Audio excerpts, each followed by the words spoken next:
Don't you just love it when your plants love you back? What's that, Miss Cantaloupe?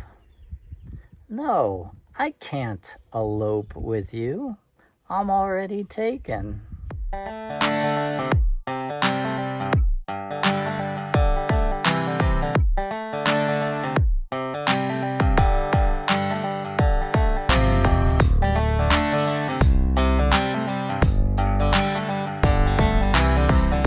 Good afternoon, everybody, and welcome back to the Adobe Ring Ranch. I thought I'd do a follow-up video to the fruit section of the Adobe Ring Ranch. The last video I posted showed you the fruit trees that we currently have growing here. All the pros and cons with some of the ones that we are dealing with. This video, I thought I would just take you around the vegetable garden and show you some of the fruits we are growing within the vegetable garden. They would be non-tree related. Most of them will be vining or possibly small shrub / bush. So stay tuned and I'll take you for a quick tour on the fruit growing portion of the Adobe Ring Ranch. Okay, so some of the fruits we've got growing within the vegetable garden area. I believe I showed you not too long ago our blueberry plants. They'll probably be more shrub-like. I've got two for cross-pollination purposes. I don't think I'm going to get a lot of fruit off them this year due to the fact that one was here earlier than the other and one flowered a little bit later than the other one, so the cross-pollination probably wouldn't be huge.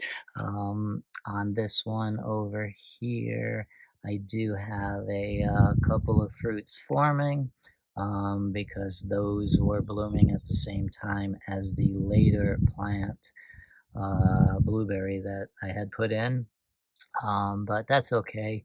I need to get the shrub itself going, so I'm not really interested in the fruit growth. And here is the counterpart on this side.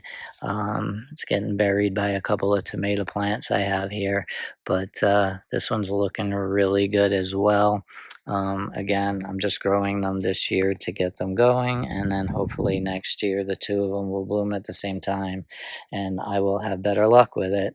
Blueberries are not supposed to do well here in the desert due to the alkaline soil levels. We're a little bit high in alkaline, and blueberries enjoy acidic soil. But because I am growing them in raised beds, I can alter the soil to give them the acid that they need to do well here. So this one is an experiment. I'm giving it a go, and we'll see how it all plays out by next year. On this side is one of my thornless blackberries. This one is Triple Crown. The other one has not arrived yet. I'm still waiting for an order that hasn't come. I believe that one's called Primark. Again, basically this one, I'm not going to bore you with Primacane and Floracane terminology at the moment. All I can tell you is that with the blackberries, all the canes that it is producing this year will be the canes that will produce fruit next year. So once the fruit has formed next year, I need to cut out all of that growth and allow the new growth next year to keep growing, and that will produce fruit the following year. So it's a vicious cycle, but I'm up for the challenge, and since I have time on my hand, I'm hoping to be able to keep this blackberry in check and not have it go crazy on me. Currently, you're wondering why I have all these stakes and stems and whatnots. It's because I'm taking these new growth canes here. Sorry about the wind. And getting this to grow towards the fence line, because as the season progresses, I'm going to grow the canes along the fence line. The ones in the front here, I were debating what I was going to do with them. I think I'm going to run them straight up. This one here, I'm going to kind of lean off to the right and possibly get it attached to this fence line. We'll see how that goes. Again, it's just training currently. All of the stems that are currently growing this year will be the ones to produce fruit next year, and this is what I need to focus in on. These are pretty robust, so they're not easily manipulated, but I'm going to do my best and keep things growing in the direction that I hope they will continue to grow in. Next up would be my raspberries. This one's called Caroline. We've got two of them, one here and one here. This is a red raspberry, and this raspberry will produce fruit on this year's growth. So any of the new canes that I've got growing now are the ones I have to baby and take good care of, and those will be the ones to give me some fruit towards the fall months. After that, the canes will be completely removed come next spring, and all of the new shoots that come up next spring will be the ones to give me fruit for that particular year. Moving along, the other fruits I am growing here at the Adobe Ring Ranch would be my honeydews. They are very slow to get going, as I've mentioned in past videos, but they are grasping onto the fence, and that's exactly what I wanted them to do. I've got a number of male flowers forming. I have no female flowers on my honeydews yet. But that's okay. It's still early. This is the better honeydew vine that I've got growing here.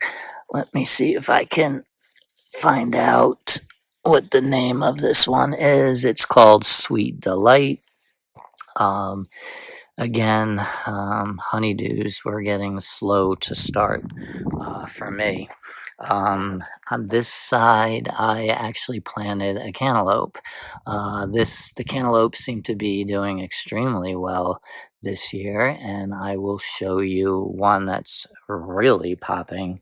I've got a lot of blossoms, male and female, and I'm going to try to focus in here. As you can see, this particular one is a female fruit.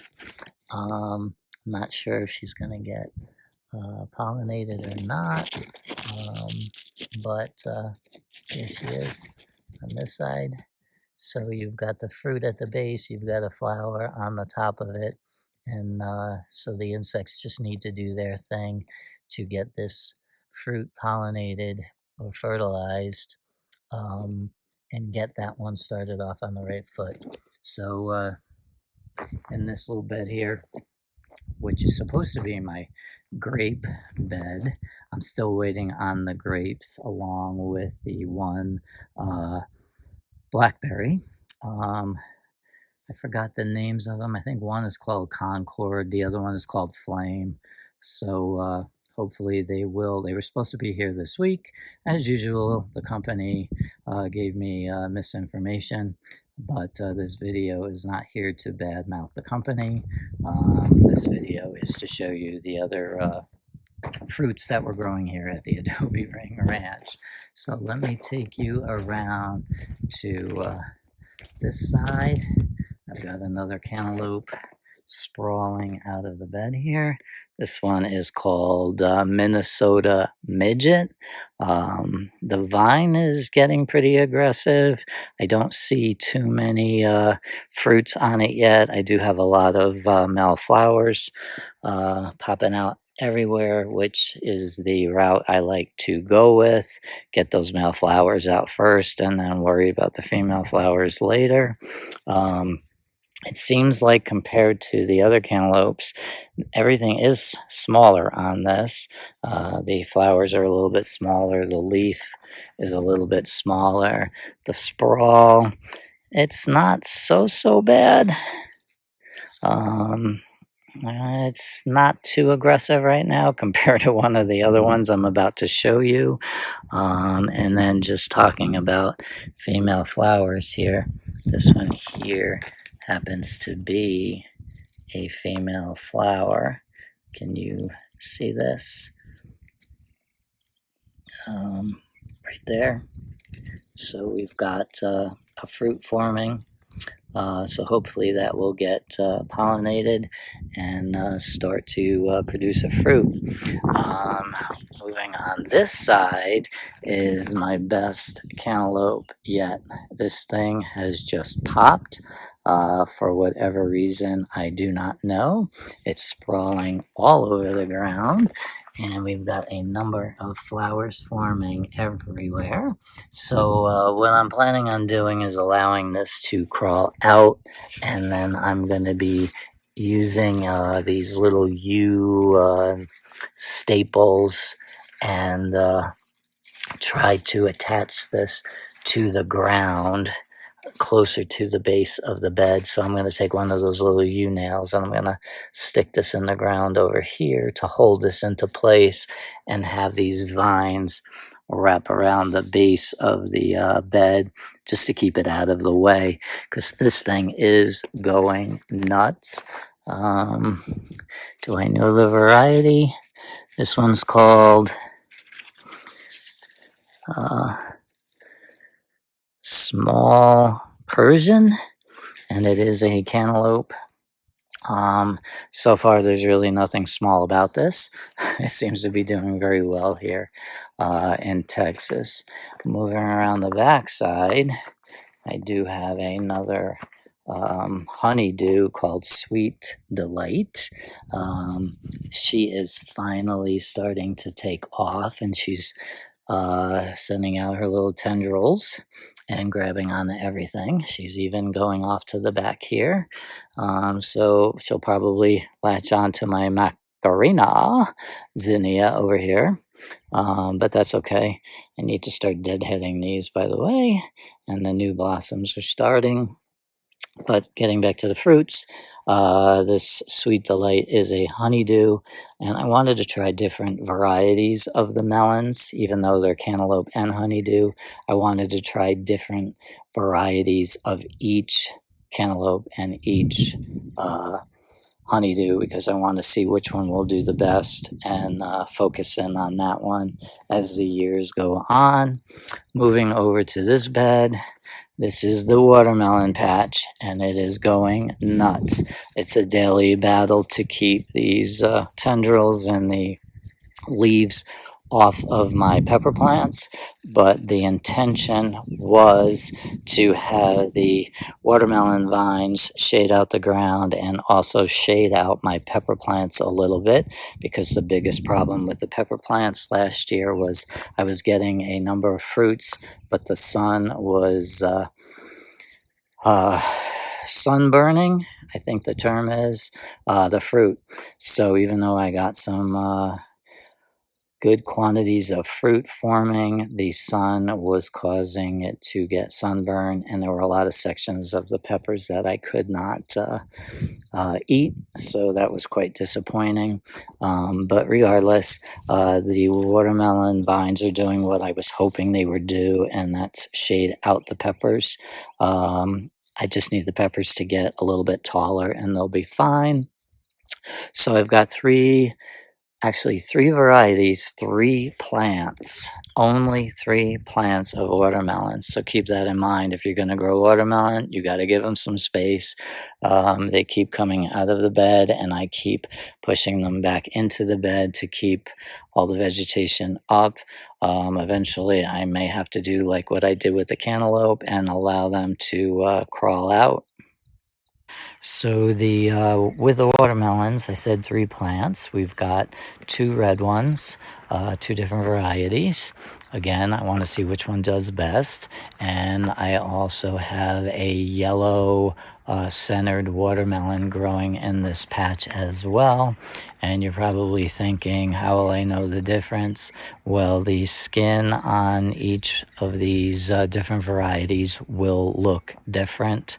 The 2 red ones, one will be like a green stripe, and the other red one will have a black or a darker green, almost black skin to it. And the yellow variety watermelon actually has different markings on the outside of the fruit. So I still should be able to tell the difference. And what's wrong with a little surprise, right? It'd be great to pick a watermelon and just kind of cut it open and see what you've got. While I was digging around amongst the leaves here, I did come across a little watermelon forming, and you zero in on that. That one right there. Let's see if I can focus in on that a little bit. There we go. Down by my finger here is a little watermelon forming. I never count on the first fruits. It all depends on how the insects pollinated it. But, just at first glance, I was, digging through the vines and looking for a fruit to show you. So they are starting to develop, and it's only the beginning of May, and they should go strong throughout the summer months. So this should be kind of crazy to see what kind of production I get out of this one bed. All right, so as far as the fruit varieties within the vegetable garden, that's pretty much a wrap. I do realize the scientific term of fruit would apply to tomatoes, eggplants, peppers, squash, anything that's formed from a flower is technically considered a fruit, but I'm going with the basic definition that everyone is familiar with on what a fruit is. I wanted to do a part 2 of the fruits being grown here at the Adobe Ring Ranch, and these will mostly be the viney type fruits, and with the exception of a few of the blackberries and I'm sorry I couldn't show you the grapes, but like I said, they have not arrived yet. So for now, that's going to be a wrap, and hopefully the next time I do a fruit update here at the Adobe Ring Ranch, I will be able to show you some of the different fruits and hopefully do some future taste testing with Clint in the video. So for now, it's going to be a wrap. I hope everyone is having a great day. It's a great afternoon here at the Adobe Ring Ranch. We've got some cool temps. We got a little rain, but nothing to brag about. Okay, so for now, that is a wrap, and we will see you in the next video at the Adobe Ring Ranch.